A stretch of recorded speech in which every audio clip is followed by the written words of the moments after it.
여러분 안녕하십니까? 2021년 8월 14일 오늘 우리에게 주시는 생명의 말씀 사사기 6장 1절로 10절까지의 말씀인데요. 제가 7절부터 봉독하겠습니다.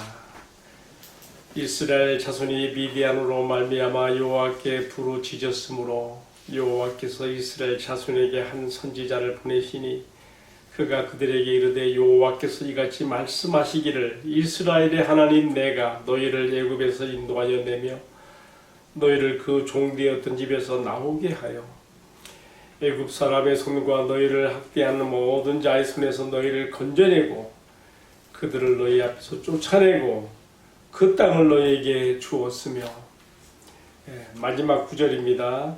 내가 또 너희에게 이르기를 나는 너희의 하나님 여호와이니 너희가 거주하는 아모리 사람의 땅의 신들을 두려워하지 말라 하였으나 너희가 내 목소리를 듣지 아니하였느니라 하셨다 하니라. 아멘. 풍성한 말씀을 중심으로 오늘 맨 마지막 구절에 나와 있는 구절 너희가 내 목소리를 듣지 아니하였느니라를 중심으로 함께 은혜를 나누겠습니다. 너희가 내 목소리를 듣지 아니하였느니라. 참 매우 의미심장한 책망을 주님께서 한 선지자를 세워서 지금 부르짖고 있는 이스라엘에게 이 말씀을 하셨습니다. 자, 여러분 지금 사사시대에 들어와서 지금 네 번째 사사를 지나서 다섯 번째 사사가 이제 기드온인데요. 그 시대가 얼마나 참 힘든 시대가 되었는지 오늘 말씀이 잘 보여주고 있습니다. 얼마나 고통스러운지요. 그때는 미디안족들이 주변의 아말렉과 또 동방의 족속들을 끌어들여서 이스라엘을 수시로 드나들면서 괴롭히고 그들의 곡물을 뺏어가고 양과 소떼를 약탈하며 너무너무 괴롭혀 못살게 그러니까 이스라엘 백성들이 산속에 들어가서 웅덩이를 파고 또는 동굴에 들어가서 또는 산채에 산성을 지어서 그 안에 들어가서 숨어 살았다고 그렇게 나와 있습니다. 얼마나 고통스러웠으면 그들이 그제서야 조상들의 하나님을 기억하고 여호와 하나님께 부르짖어 기도하게 되는데 오늘의 말씀 전반부는요 이처럼 이스라엘 백성들이 드보라 사사와 바락에 의해서 구원을 받고 40년 태평세월이 이어진 후에 또다시 우상 숭배하고 악을 행하여 범죄함으로 하나님께서 미디안족에게 8년 동안 압제를 당했을 때에 부르짖는 그런 장면이 나오고 있고요. 후반부에는 하나님께서 앞에 그 경우처럼 사사들을 바로 세워주시는 것이 아니라 한 선지자를 보내어서 그들의 죄악을 지적하시고 책망하시며 훈계하시는 것이 오늘의 말씀에 나오고 있습니다. 전 오늘 본문에 나와 있는 말씀 크게 네 가지로 정리해 보았습니다. 첫 번째는 잘못된 삶의 악순환을 반복하는 5 사이클이 나옵니다. 두 번째는요, 왜 이렇게 잘못된 삶의 악순환을 반복해야 됐을까? 이게 반복된 삶의 악순환은 뭐냐면요, 태평세월이 이어지니까 타락하고 그 다음에 이방인족들에게 압제를 당하고 또 그러니까 하나님께 또 부르짖어서 하나님께서 다시금 구원자 사사를 세우시는 이 5가지 이 패턴이 반복된다는 말이죠. 왜 이렇게 될 수밖에 없었을까 하는 생각이 드는 것이고, 세 번째는요, 하나님께서 자기 백성을 죄악 가운데서 돌이키는 방법으로서 충격을 주시는, 고통을 주시는 이 점을 또 한번 생각해 보는 거고요. 마지막으로 여호와의 사자가 이스라엘에게 하시는 책망으로서 너희가 나의 목소리를 듣지 아니하였느니라. 그 말씀에 대해서 우리가 생각해 보려는 것입니다. 크게 네 가지 제가 지금 주제를 나누었는데요. 그러면 첫 번째로 왜 그들은 잘못된 삶의 패턴을 반복했을까? 방금도 제가 설명드렸습니다. 태평세월이 보통 40년. 앞에 지금 드보라와 발락에 의해서 기손강 전투에서 승리하고서 40년 태평세월이 흘렀습니다. 두 번째 사사였던 왼손잡이 에훗이 이스라엘을 모압 왕 에글론에게서 구원했을 때는 80년 태평세월이 있었어요.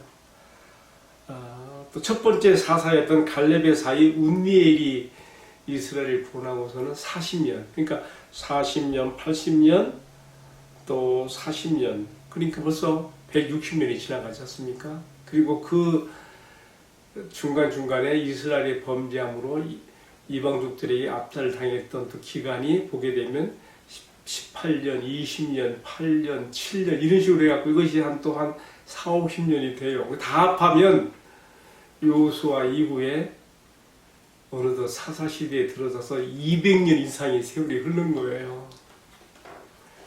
적어도 200년 이상의 세월이 흐르면서 이스라엘에게서 보여지는 삶의 패턴은 방금도 설명해 드린 것처럼 태평세월 끝에 그들이 타락하게 되고 타락 가운데서 하나님께서 이방인족을 통해 고통을 받게 하시고 또 그때 그들이 부르짖어서 회개하며 하나님이 사사를 또 세워주시는 이런 삶의 악순환이 반복되었다는 점입니다.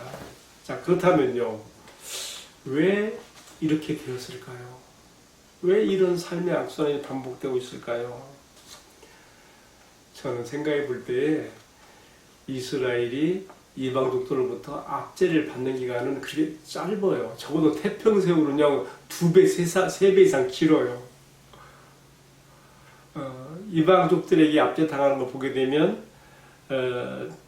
첫 번째 그 메소포타미아 왕 구산 이르서다임에게 압제가 될 때 8년이었어요.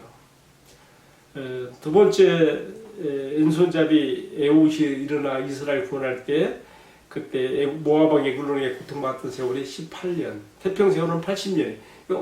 태평세월이 고난받았던 기간보다 훨씬 몇 배나 더 긴 거죠.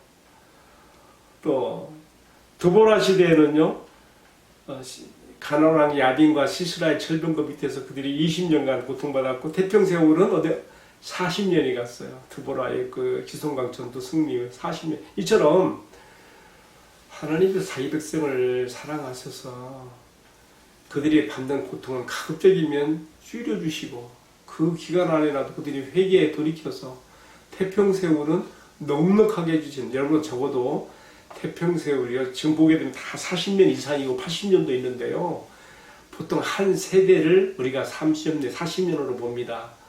한 세대라고 하는 것은 한 사람 아이가 태어나서 또 그 다음 세대에 또 아기를 낳을 수 있는 그 한 세대의 변화가 이렇게 한 30년 내지 40년으로 보는 건데요. 하나님께서 이렇게 긴 태평세월을 줬을 때에 그 태평의 세월을 그들은 제대로 사용을 못하는 거예요. 오히려 하나님께 향한 신앙의 마음이 느슨해지고 지금 그들이 하나님의 은혜에 의해서 은혜의 연장선상 위에서 살고 있음을 잊어버리며 도리어 그 땅에 남겨진 이방 족속들의 우상 문화에 젖어들어서 여호와 하나님 대신 우상들을 따르고 여기서부터 온갖 죄악의 문화가 쏟아져 나오게 되는 것이죠. 하나님보다 더 마음을 빼앗는 그 우상의 매력은요, 곧 사탄 문화의 상징인 가나안의 타락한 우상 문화였습니다. 백성들이 여기에 그들의 마음을 빼앗겼던 것이죠.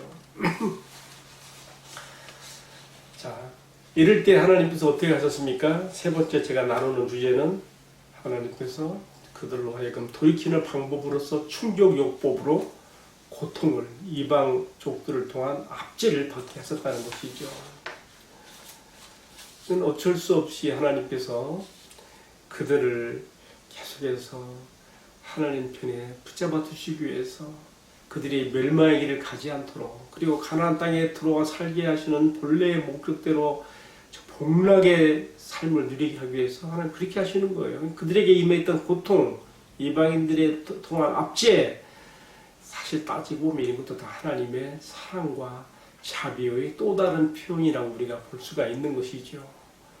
아예 하나님께서 관여하지 않는 백성 같으면 이런 고통도 오지 않는 것이죠. 오늘 제가 서두에 말씀드렸습니다만 얼마나 고통이 심했는지요. 그들이 자기들 집들을 다 집들을 버리고 산속에 들어가서 웅덩이 속에, 동굴 속에 산채를 짓고 살았다고 했으니까, 여러분, 이 정도 되면 어떻게 되는 거예요? 죄를 못 지게 되는 거예요. 네? 여러분, 산속 웅덩이에, 동굴에 숨어 살면서 우상부나 숭배하러 갈 수 있겠어요? 안 되는 일이지. 하나님께서 그들에게 그런 고통과 비참함을 줘서라도 죄악의 길로 가는 것을 차단하고 막으시는 하나님의 사랑과 자비를, 또 다른 사랑의 표현을 우리가 보게 되는 것이죠. 여러분, 때로 우리가 잘못된 길을 가고 멸망의 길을 갈 때에 하나님께서 선택한 하나님의 자녀이기 때문에 하나님께서 그 사람의 건강을 쳐서라도, 병들게 해서라도 죄악된 길로 가지 못하게 하고, 또는 그 사람의 경제력을 하나님께서 끊으시고 돈줄을 말리게 해서라도 죄 짓는 길로 못 가게 하는 것, 그것이 우선 내 눈앞에서는 힘들고 고통스럽겠지만 정녕 나에게 멸망의 길로 가지 않고 나를 살리시고자 하시는, 나에게 생명과 참 축복을 주시고자 하시는 하나님의 사랑의 또 다른 표현이라는 것을 우리가 이스라엘의 모습을 통해서 배우게 되는 것입니다.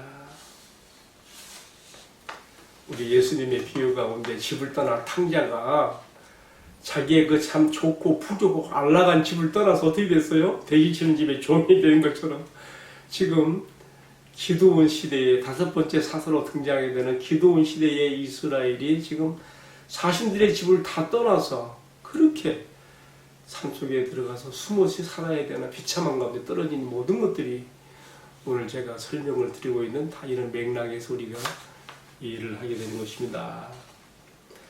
자, 이렇게 고통 가운데 빠졌을 때 드디어 이스라엘이 하나님께 부르짖습니다. 우리 하나님은 너무너무 자비하시고 궁길에 풍성하신 분이어서 그의 백성들이, 자기 백성들이 부르짖는 그 마치 아이가 울 때 엄마 마음이 동하는 것처럼 우리 하나님의 자비, 헤세드가 그런 거예요. 헤세드가 히브리어로 여성의 자궁을 의미한단다. 여러분, 임신한 여성이 그 자궁 안에 태아에게 모든 신경을 집중하듯이 하나님 우리를 향한 사랑이 그렇게 나타나고 있는 것이지. 오죽하면 자기 독생자까지 내어주셔서 그의 목숨을 희생하면서까지 우리를 구원하시다니요. 우리를 죄에서 건지시기 위해서 이렇게까지 하셨다니요. 우리가 하나님의 자비를 생각할 수가 있습니다. 이제 하나님께서 부르짖는 이스라엘에게 그의 사사를 세워주기 전에 먼저 한 선지자를 보내었습니다. 그 선지자를 보내서 주시는 교훈의 말씀이 오늘 제가 봉독해드린 말씀입니다. 7절부터 10절까지 나오죠. 그 내용 보면요, 내용을 간단하게 추격해서 말하면요, 뭐냐면요, 너희가 지금까지 어떤 은혜의 연장선 위에 살고 있는지를 너희가 모르고 있구나. 애굽에서부터 가나안 정착 이르기까지 너희를 여기까지 이끌어 주신 하나님의 은혜를 너희가 잊어버리고 감사할 줄 모르고 너희가 도리어 가나안 이방족들의 그 우상 문화에 젖어서 이렇게 나를 버렸구나. 이 선지자가 그들의 잘못을 일깨워주면서 이 모든 것을 한마디로 축약해서 말합니다. 이게 뭐냐면 너희가 내 목소리를 듣지 아니하였느니라. 다른 말로 하면 이미 주신 하나님의 말씀을 듣지 않고 너희 길을 닫고 살았다는 것이죠. 여러분, 우리는 여기서 다시 한번 사람을 진정 변화시키는 것은 다른 것이 아니라 하나님의 말씀이며 사람들이 이 말씀을 들을 때 또 그 받아들일 때 그 안에 생명의 역사가 일어나며 변화가 일어날 수 있음을 배울 수가 있습니다. 사실 이미 하나님께서 모세를 통하여 가나안 땅에 들어간 이스라엘 백성들이 하나님 말씀 중심으로 살도록 이미 율법을 주셨지요. 다 모세가 그걸 기록하였고 또 제사장들은 그것을 또 이렇게 서기관들은 또 그것을 이렇게 또 필사 또 사본으로 또 만들어서 이것들이 정말 각 지파별로 다 가르쳐지게 돼 있던 것이죠. 그 신명기 6장에서 하나님이 얼마나 강조했습니까? 내가 너에게 이르는 이 말을 너희 자손들이 가르칠 때에 앉았을 때든지 누웠을 때든지 서 있을 때든지 길을 갈 때든지 얼마나 하나님께서 적극적으로 이 자녀의 신앙교육에 대해서 말했는지 우리가 잘 알 수 있습니다.